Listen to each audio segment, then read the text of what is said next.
There is a fire we all face. Not the kind that burns wood or scorches flesh, but the fire of trials. The moments that strip away comfort, dismantle our illusions, and force us to confront the raw, unfiltered reality of life. These moments come unbidden and unwelcomed, searing through our defenses and exposing the fragile layers beneath. They test the very core of who we are, our faith, our resolve, and our identity. The flames may not be visible, but their heat is unmistakable. They consume our carefully constructed plans, leaving only what is real, what is essential, and what is enduring. Standing at the edge of this fire is one of the most daunting experiences of the human journey. Fear whispers insidiously, wrapping its cold tendrils around our hearts. Will I survive this? Will I be consumed? The weight of uncertainty presses heavily, and the shadows of the unknown loom large before us. The fire's heat radiates not just from the challenges ahead, but from within, as doubts and insecurities rise to meet the trial. It is here, in this moment of tension, that many hesitate, retreating from the brink rather than stepping forward into the flames. But history and faith remind us that the fire, though fearsome, is not without purpose. Long ago, three men, Shadrach, Meshach, and Abednego, faced a fire of their own. Their trial was not symbolic but brutally real. They stood before the blazing furnace of their time, confronted by a decree that demanded their submission.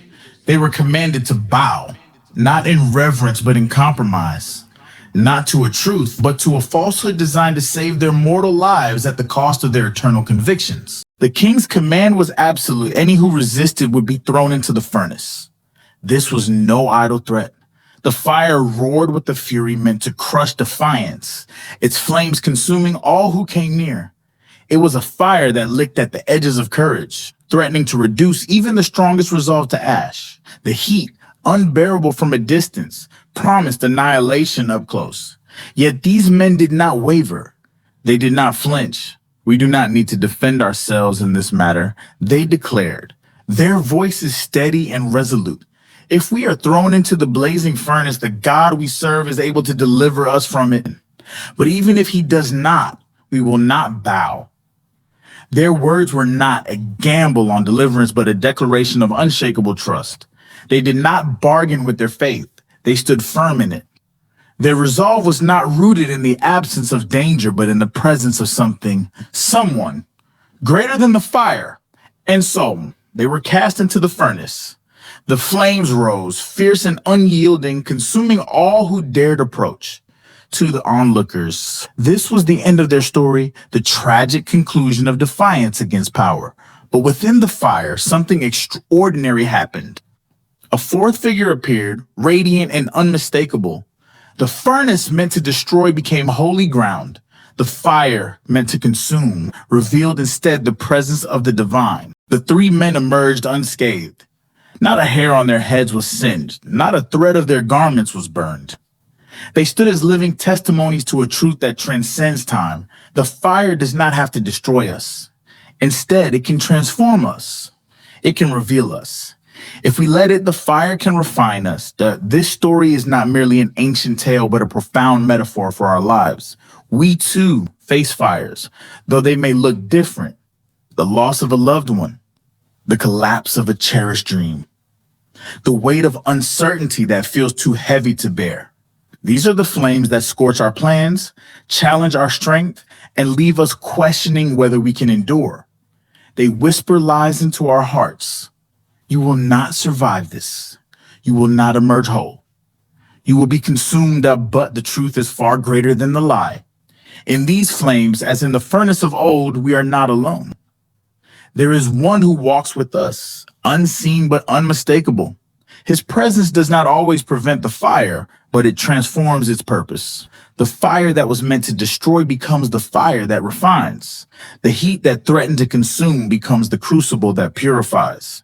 The flames that seem like the end become the place of new beginnings. I consider the purpose of the fire. It burns away what is unnecessary. It strips us of the lies we have believed, the fears that have chained us, and the doubts that have held us back. What remains is the essence of who we are, Gold does not gleam until it has faced the furnace. Steel is not strong until it has been tempered. And a soul does not rise until it has walked through the flames of trial and emerged on the other side. Imagine standing in the fire, the heat unbearable, the light blinding.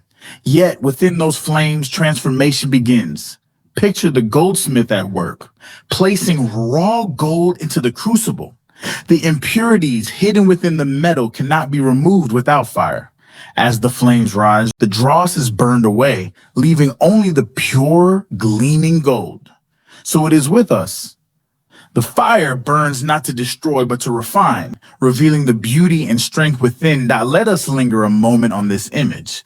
The process of refinement is neither quick nor easy. It is deliberate, intentional, and often painful. The gold does not resist the fire, for it cannot. It yields, allowing the flames to do their work. So must we. To resist the fire is to resist growth, to deny the potential that lies dormant within us.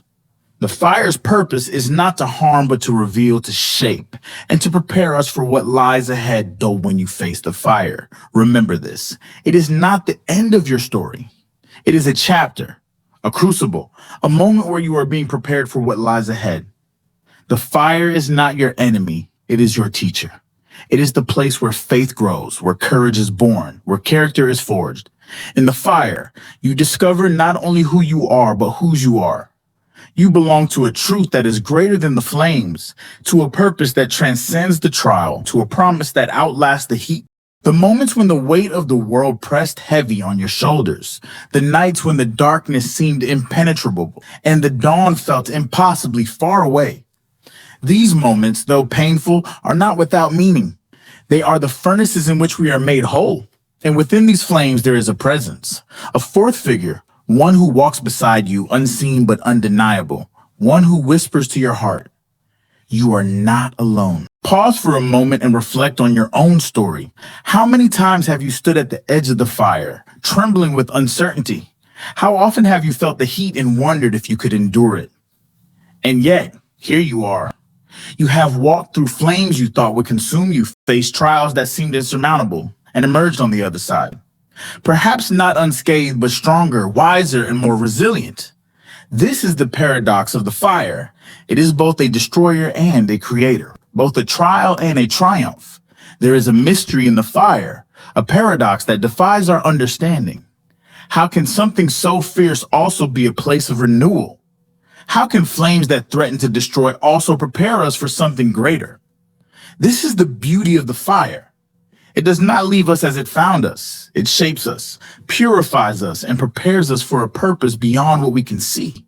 Let us take another perspective. Consider the story of the phoenix, the mythical bird that bursts into flames at the end of its life, only to rise again from the ashes. The fire in this story is not an ending, but a beginning. It is the process through which the phoenix is renewed, reborn, and made new. So it is with us. The fires of our lives are not meant to be the conclusion of our story, but the catalyst for our transformation. But the phoenix does not rise immediately. There is a period of waiting, of stillness within the ashes. This too is part of the process. The fire refines, but the ashes remind us to rest, to reflect, and to gather strength for what comes next. In the quiet aftermath of the flames, new life begins to stir. This cycle of burning, resting, and rising is as natural as the changing of seasons. It is not something to be feared but embraced.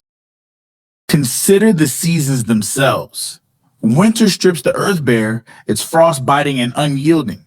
Yet beneath the surface, the seeds of spring are germinating, preparing to burst forth in a riot of color and life. Similarly, the fires of our lives may seem destructive, but they clear away the deadwood, making space for something vibrant and new. Without the harshness of winter or the purging of fire, there can be no renewal. Fire is a paradox, both a destroyer and a creator. Consider the forests that thrive after wildfires. The flames, though fierce, open seeds that would otherwise remain dormant, paving the way for new growth. Beneath the ashes of what once was, life begins again. And so, the fires in our lives clear the way for the unexpected, for the beautiful, for the things we cannot yet imagine. Like Shadrach, Meshach, and Abednego, we may not know what awaits us in the fire, but we can step forward with the assurance of presence. The flames may rise, but we are not alone. And in that assurance, there is peace. Not the peace of avoidance, but the peace of trust. Not the peace of escape, but the peace of endurance. The fire is not the end. It is the beginning. It is the place where fear is consumed and faith is ignited, where weakness is melted away and strength is forged. And when you emerge, you will not only survive, you will shine. You will carry the mark of transformation, a testimony to the refining power of the fire.